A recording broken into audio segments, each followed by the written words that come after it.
Now that we're familiar with our work area, let's go ahead and start creating actual PDF files. There are numerous different ways you can do this, and we're going to take a look at them.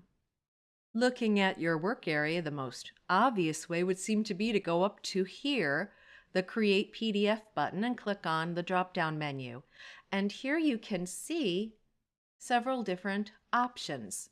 Let's start with the very first one, creating a PDF from File. Acrobat allows you to import PDFs from several different programs.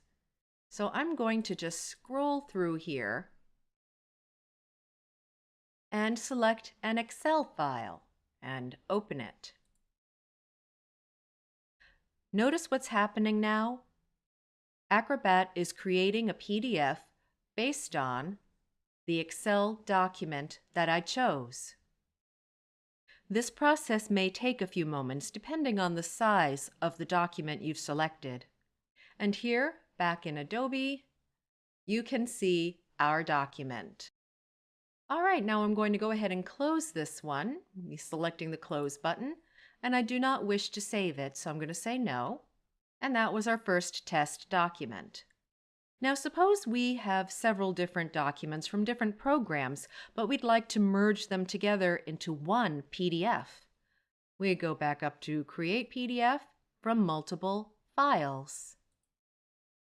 And the Combine Files dialog box opens up. We can add files, we can add entire folders if we want to. So let's add a file. I'm going to select an Excel file and add that one. And I'm going to add a PowerPoint file and select that one. Now let's take a look at these options here. The first one we selected was an Excel workbook. Look right down here, and as you can see, Acrobat gives you the ability to get more specific. If you have an Excel workbook that has multiple spreadsheets in it, you can click on Choose Sheets. And then it will allow you to say which of these sheets do you want included. The first, the second, the third, all of them, whichever you want. And say OK. Likewise, here we have our PowerPoint file. We can specify which slides within our PowerPoint presentation we would like to have included. And we are going to select slides 1 through 3 and say OK.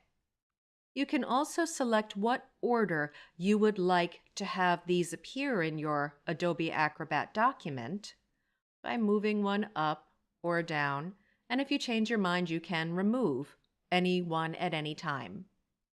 Now, additionally, if you look way down here at the bottom, you have another option. You can choose the file size and conversion settings. This will basically determine the size and quality of your PDF. So if something is just a draft you're sending around, you might want to use the smaller file size. But if this is something that's a final, that's going to be given to clients, for example, you might want to choose the larger one because you're going to get a better quality. We're going to go with default because, to be honest, I have found that to be a pretty good quality and a compromise between too large and too small a file. So let's say next. Here again we have an option of merging these into a single PDF or assembling them as separate PDFs within one package. We're going to merge them into one single PDF file. So we're going to create.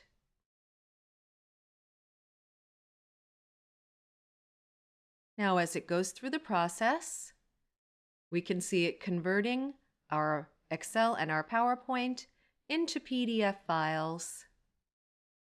And here we've reached the stage where it says it's completed it, and it allows us to scroll through and look and we can choose to save it.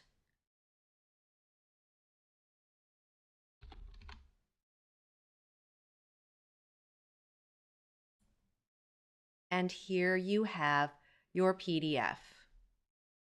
Okay, now I'm going to zoom out just a bit so we can get a better look and move from page to page. You can see what we've got. Now looking at some of our tools here, notice that we can choose to attach this PDF directly to an email if we'd like to send it out to any particular people. Very nice, very handy.